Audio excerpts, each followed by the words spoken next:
അപ്പോഴത്തെ നമ്മൾ പുതുച്ചേരിയുടെ കാരക്കലിലാണ് എത്തിയിരിക്കുന്നത്.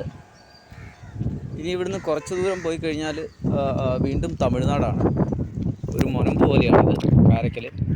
അപ്പോഴത്തെ ഇത് കണ്ടോ, ഫിഷിംഗ് ബോട്ടുകളെല്ലാം നിരന്ന് കിടക്കുന്നത്. മറ്റൊന്നും കൊണ്ടല്ല, ഇപ്പം ട്രോളിങ് നിരോധനത്തിൻ്റെ സമയമാണ്, മത്സ്യപ്രജനനത്തിൻ്റെ സമയമാണ്. ഞാൻ മുൻപ് പറഞ്ഞ പോലെ തന്നെ അതുപോലെ തന്നെ വലിയ ബോട്ടുകൾ നിർമ്മിക്കുന്ന യാർഡാണ്. അങ്ങകലെ കാണുന്നത് വലിയ ബോട്ടുകൾ നിർമ്മിക്കുന്ന യാർഡാണ്. അപ്പോൾ ഈ യാർഡൊക്കെ കണ്ട് നമ്മൾ വലിയ മുന്നോട്ട് പോവുകയാണ്. തൊട്ടപ്പുറത്ത് നമുക്ക് ബീച്ച് കാണാൻ പറ്റും. അപ്പോൾ ബീച്ച് ഒരു 1/2 കിലോമീറ്ററേ ഉള്ളൂ.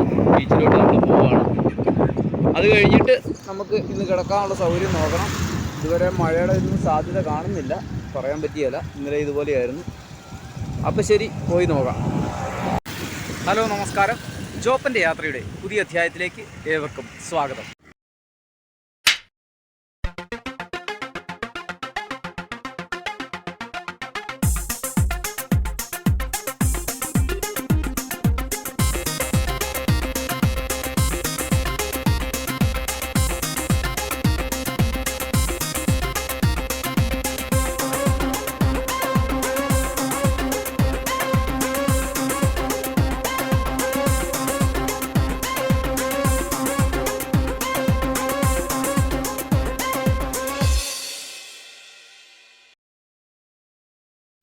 കാരക്കൽ ബീച്ചിലെ ഒരു നൈറ്റ് വൈബ് ഇതാണ്.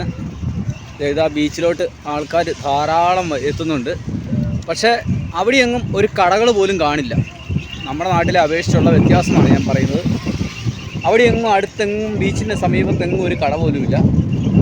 ഇതാ ഇങ്ങോട്ട് നോക്ക്, ഇവിടെ മുഴുവനാണ് വാക്ക്വേയും കടകളും കാര്യങ്ങളും എല്ലാം ഉള്ളത്. നമ്മൾ കയറി വരുന്ന ഭാഗത്ത് മുഴുവൻ കടകളാണ്. അതുപോലെ തന്നെ അത് ലൈറ്റ് ഹൗസാണ്.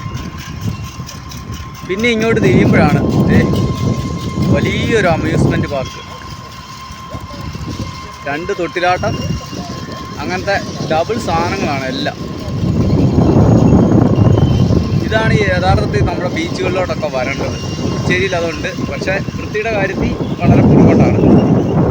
കാരണം നിറച്ച് പേപ്പറുകളും കാര്യങ്ങളും എല്ലാമാണ് കിടക്കുന്നത്. പക്ഷേ ഒരു വൈബ്, നൈറ്റ് ലൈഫിൻ്റെ ഒരു വൈബ് ഇവിടെ നമുക്ക് കാണാൻ പറ്റും. ഫുഡ് കോർട്ടുകൾ എന്ന് പറഞ്ഞാൽ ചെറിയ ചെറിയ ഹബ്ബുകളാണ്. എല്ലാവർക്കുമുള്ള തൊഴിൽ സാധ്യതയുണ്ട്. പക്ഷേ മറ്റ് സംസ്ഥാനക്കാരുമില്ല കേട്ടോ. ഇവിടെയുള്ള ആളുകൾ മാത്രമേ ഉള്ളൂ. അതാണ് അതിൻ്റെ പ്രത്യേകത. കേരളത്തിൽ കണ്ട അന്യസംസ്ഥാനക്കാരെ മുഴുവൻ കൊണ്ടുവന്ന് നശിപ്പിച്ച് വെച്ചിരിക്കുന്ന ഒരു കേരളമാണ് ഇവിടെയുള്ളത്. ഇവിടെ അങ്ങനെയല്ല. ഞാൻ കണ്ട കർണാടകത്തിലാണേലും തമിഴ്നാട്ടിലാണേലും ഇപ്പോൾ പോണ്ടിച്ചേരിയിലാണേലും ഇവിടുത്തുകാർ മാത്രമേ ഇവിടെ കച്ചവടം നടത്തത്തുള്ളൂ. വേറെ ഒരാളെ അനുവദിക്കില്ല. നാട്ടുകാർ ജീവിച്ച് കഴിഞ്ഞിട്ട് അന്യ നാട്ടുകാരൻ ജീവിച്ചാൽ മതി എന്നുള്ള ധാരണക്കാരാണ് ഇവിടെയുള്ളവർ. മറ്റുള്ള സംസ്ഥാനക്കാർ വരുന്നുണ്ട്. അവർ കൺസ്ട്രക്ഷൻ മേഖലയിലും കമ്പനികളിൽ, ഫാക്ടറികളിൽ, പാടത്ത്, പറമ്പിൽ അങ്ങനെ പണികൾ മാത്രമേ ഉള്ളവരെ കൊണ്ട് ചെയ്യിപ്പിക്കത്തുള്ളൂ. ബാക്കി തൊഴിൽ മേഖലയിൽ പെട്ടെന്ന് ആദായം കിട്ടുന്ന എല്ലാ മേഖലയും സ്വന്തം നാട്ടുകാരെ കൊണ്ട് തന്നെ ചെയ്യിപ്പിക്കുന്ന പരിപാടിയാണ്. നമ്മുടെ നാട്ടിൽ നേരെ തിരിച്ചാണ്. മുട്ടിന് ചായക്കട എല്ലാം എടുത്തിരിക്കുന്ന അന്യസംസ്ഥാന തൊഴിലാളികൾ, അന്യസംസ്ഥാനക്കാർ. തൊഴിലാളിയല്ല, ശരിക്കും പിടിച്ചുപറിക്കാർ. ഓക്കെ, അപ്പം നമ്മുടെ യാത്ര മുന്നോട്ട് പോവുകയാണ്. അവിടെയാണ് പൊഴി. അവിടെ നിന്നാണ് ബോട്ടുകളെല്ലാം കയറി വരുന്നത്. ആ സൈഡിലാണ്. ഇത് ബീച്ചാണ്. ബീച്ച് അങ്ങ് അറ്റം വരെ കിടപ്പുണ്ട്. അപ്പോൾ ശരി, നമുക്ക് ബീച്ചിലോട്ടൊന്ന് പോയിട്ട് വരാം. കാറ് കയറിക്കൊണ്ടിരിക്കുകയാണ്. ബീച്ചിലോട്ട് വന്നപ്പോഴത്തേനുള്ള അവസ്ഥ ഇതാണ്. മിക്കവാറും ഇവിടുന്ന് ഓടി രക്ഷപ്പെടേണ്ടി വരും. അത് വേളാങ്കണ്ണി ഭാഗമാണ്. അവിടെ നമുക്ക് ചെറിയ ചെറിയ ഇടിവാളൊക്കെ മിന്നുന്നുണ്ട്. അപ്പോൾ എത്രയും പെട്ടെന്ന് ഇവിടുന്ന് സ്ഥലം വിട്ടില്ലെങ്കിൽ കുഞ്ഞിയും ഞാനും നനഞ്ഞ് നാറും. അപ്പോൾ ഇതാണ് ബീച്ച്. പക്ഷേ ഇവിടുത്തെ വേവ്സ് നല്ല കട്ടിയുള്ള വേവ്സാണ്. അതുകൊണ്ട് തന്നെ ഒരുപാട് സുരക്ഷ ഇത് ഇവിടെ ചെയ്തിട്ടുണ്ട്. വലിയ വേവ്സാണ് നമുക്ക് കാണാൻ പറ്റുന്നത്. പക്ഷേ ഇവിടെ വേളാങ്കണ്ണി ഇതേപോലെ കടൽ കലങ്ങിയിട്ടല്ലോ കേട്ടോ. ഇവിടെ നീല കളർ തന്നെയാണ് നമുക്ക് കാണാൻ പറ്റുന്നത്. ലൈറ്റ് ഹൗസിൽ ലൈറ്റ് ഓൺ അതാണ് ലൈറ്റ് ഹൗസ്. നല്ല കാറ്റുണ്ട് കേട്ടോ. ഒക്കെ പ്രവർത്തനം നടത്തിക്കൊണ്ടിരിക്കുന്നു. പക്ഷേ ഇവിടുത്തെ മഴക്കാർ, സൂര്യൻ അസ്തമിക്കാൻ പോകുന്ന സാഹചര്യത്തിലുള്ള മഴക്കാർ കാണാൻ നന്നായിട്ട് മഴക്കാർ കയറി വരുന്നുണ്ട്. അവിടെയൊക്കെ പെയ്യുന്നു. ഇതുണ്ട്, ഇവിടെ കടൽ തീരത്താണ്. പാറയിട്ട് ഇതിനെ പുലിമുട്ടുണ്ടാക്കിയിട്ടിരിക്കുകയാണ്. അങ്ങോട്ടെങ്കിലും ആർക്കും പ്രവേശനമില്ല. പക്ഷേ ഇതുണ്ടോ, വിശാലമായ കടൽ, ഒരു വളവോടുകൂടി കിടക്കുന്ന കടലാണ് കാണുന്നത്.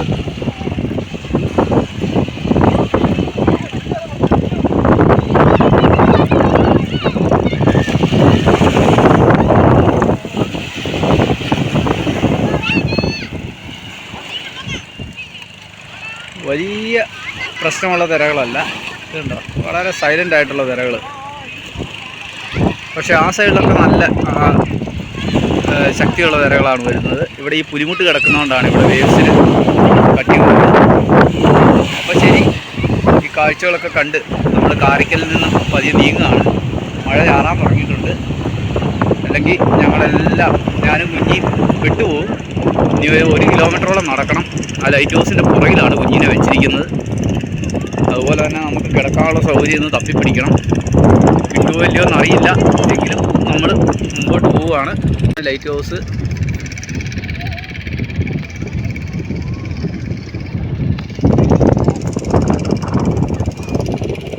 നല്ല തിരക്കാണ് കേട്ടോ. ശനിയാഴ്ച ആയതുകൊണ്ട് നല്ല തിരക്കാണ്.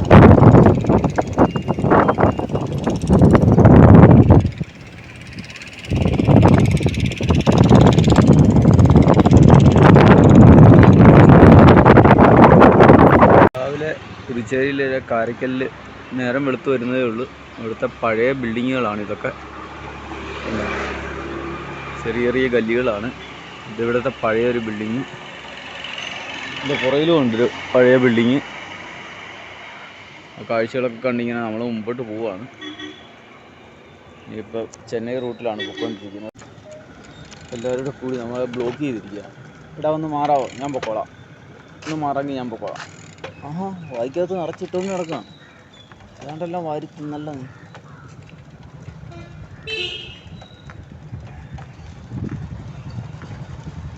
അപ്പോൾ ഇന്നലെ കൊതുകടി കൊണ്ട് മടുത്തതിന് ശേഷം രാവിലെ നമ്മൾ യാത്ര തിരിച്ചിരിക്കുകയാണ്.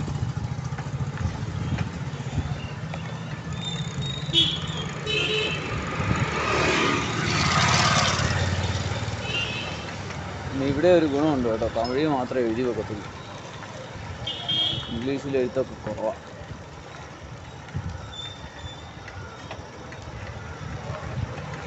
ഇനിയിപ്പോൾ ഇവിടെ കഴിയുമ്പം പിന്നെ തമിഴ്നാട് ഒരുപാട് കേട്ടോ. കുറച്ച് ദൂരെ പോയി കഴിഞ്ഞാൽ ഇത് തമിഴ്നാട് തന്നെയാണ്.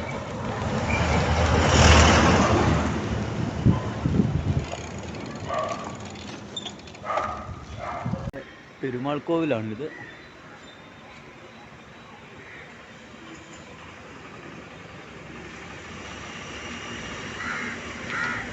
ശിവക്ഷേത്രമാണിത്. അതോടൊപ്പം തന്നെ അതെ, ഇവിടെ ഒരു മനോഹരമായ ക്ഷേത്രം ആ വെള്ളത്തിനുള്ളിലുണ്ട്. ഇതാണ് അമ്പലക്കുളം. ആൾക്കാരൊക്കെ രാവിലെ നടക്കാൻ പോകുന്ന സ്ഥലമാണ്. ഇതൊരു കോവിൽ സമുച്ചയമാണ്. ധാരാളം ക്ഷേത്രങ്ങൾ ഇതിനുള്ളിലുണ്ട്. ഇപ്പോൾ നമുക്കുള്ളിലോട്ട് പ്രവേശിക്കാനുള്ളൊരു മാർഗമാണ് ഞാൻ നോക്കുന്നത്. ഇത് ശിവക്ഷേത്രമാണ്. അപ്പുറത്ത് മറ്റൊരു കോവിലുണ്ട്, കണ്ടോ.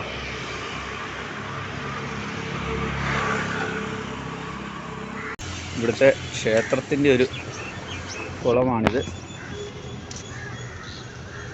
രാവിലെ ആളുകൾ നടക്കാനൊക്കെ പോകുന്നത് ആണ് നമ്മൾ കാണുന്നത്.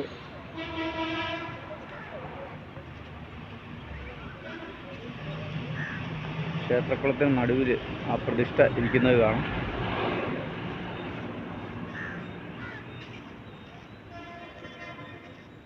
ധാരാളം മീനുകളുണ്ട് കേട്ടോ ക്ഷേത്രക്കുളത്തിൽ. കുളത്തിൽ ധാരാളം മീനുകളെ കാണുന്നുണ്ട്. പക്ഷേ ഷാർക്ക്, വൈറ്റ് ഷാർക്കും ബ്ലാക്ക് ഷാർക്കുമാണ് കൂടുതലും കാണുന്നത്. മീനെ വളർത്തുന്നതാണെന്ന് തോന്നുന്നു. വൈറ്റ് ഷാർക്കും ബ്ലാക്ക് ഷാർക്കും ഒക്കെ ഇഷ്ടംപോലെ നീന്തി നടക്കുന്നതാണ്.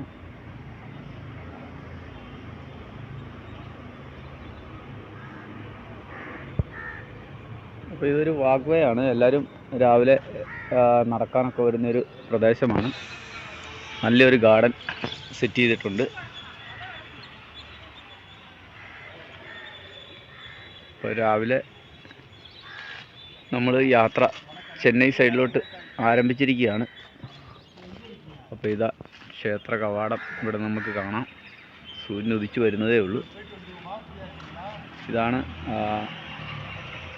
മറ്റൊരു ക്ഷേത്രം. ഇവിടെ കുറേ ക്ഷേത്രങ്ങളുണ്ട് കേട്ടോ. എല്ലാം ശിവക്ഷേത്രങ്ങളാണ്.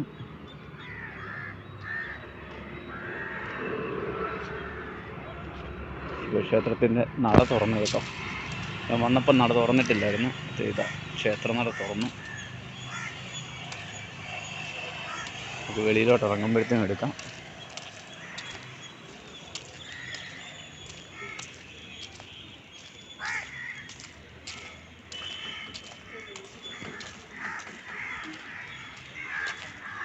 ധാരാളം ക്ഷേത്രങ്ങളുള്ള ഒരു പ്രദേശമാണിത്, കാരയ്ക്കൽ.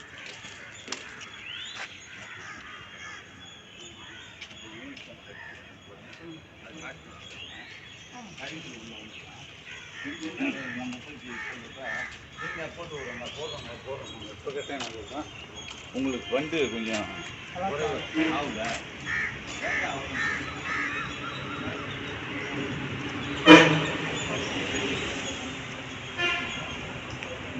ഈ എല്ലാ ക്ഷേത്രങ്ങളുടെയും കുളം ഇത് തന്നെയാണെന്നാണ് എനിക്ക് തോന്നുന്നത്.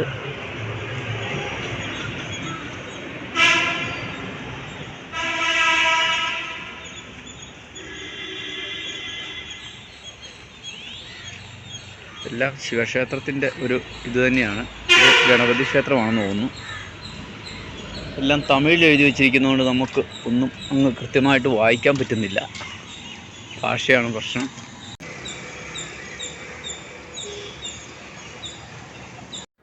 അപ്പോൾ പോണ്ടിച്ചേരിയുടെ ഭാഗമായ കാരയ്ക്കൽ കഴിഞ്ഞിട്ട് നമ്മൾ വീണ്ടും തമിഴ്നാട്ടിലോട്ട് പ്രവേശിച്ചിരിക്കുകയാണ്. ഇപ്പോൾ കേന്ദ്രഭരണ പ്രദേശം മാറി ഒരു സ്റ്റേറ്റിലോട്ട് തന്നെ നമ്മൾ വീണ്ടും പ്രവേശിച്ചിരിക്കുന്നു. ഇതെല്ലാം ചതുപ്പ് നിലങ്ങളാണ്, ഉപ്പുവെള്ളം കയറി കിടക്കുന്ന പ്രദേശങ്ങളാണ്. ഇവിടെയെങ്ങും ബണ്ടുകളോ കാര്യങ്ങളോ ഒന്നുമില്ല. അത് ആ കാണുന്നതല്ല, ഇത് മീനുകളെയൊക്കെ വളർത്തുന്ന സ്ഥലങ്ങളാണ്. അപ്പോൾ ഈ പ്രദേശങ്ങളൊക്കെ പിന്നിട്ട് നമ്മൾ തമിഴ്നാടിൻ്റെ ഭാഗത്തൂടെ മുൻപോട്ട് പോയിക്കൊണ്ടിരിക്കുകയാണ്. ഇനി ഒരു 80 കിലോമീറ്റർ കഴിഞ്ഞാണ് നമുക്ക് പുതുച്ചേരിയിലേക്ക് പ്രവേശിക്കാൻ പറ്റുന്നത്. അപ്പോൾ നമ്മൾ ഇനി പോകുന്ന ദൂരങ്ങൾ എന്ന് പറഞ്ഞു കഴിഞ്ഞാൽ ചിദംബരം ഉണ്ട്. അത് കഴിഞ്ഞിട്ടാണ് പോണ്ടിച്ചേരി വരുന്നത്. പോണ്ടിച്ചേരി കഴിഞ്ഞ് ചെന്നൈ കഴിഞ്ഞ് നമ്മൾ അതേ റൂട്ടിൽ പോയിട്ട് ആന്ധ്രയിലോട്ട് കയറാം എന്നാണ് വിചാരിക്കുന്നത്. ഈ ആഴ്ച തന്നെ നമുക്ക് അങ്ങോട്ട് പ്രവേശിക്കാമെന്നാണുള്ള ഒരു ആഗ്രഹം. പിന്നെ സാഹചര്യങ്ങളുടെ സമ്മർദ്ദം മൂലം നമുക്ക് ചിലപ്പോൾ ലേറ്റ് ആവേണ്ടി വരും, കാരണം മഴയുള്ള സമയമാണ്. അപ്പോൾ ശരി, നമ്മുടെ യാത്ര തുടരുകയാണ്.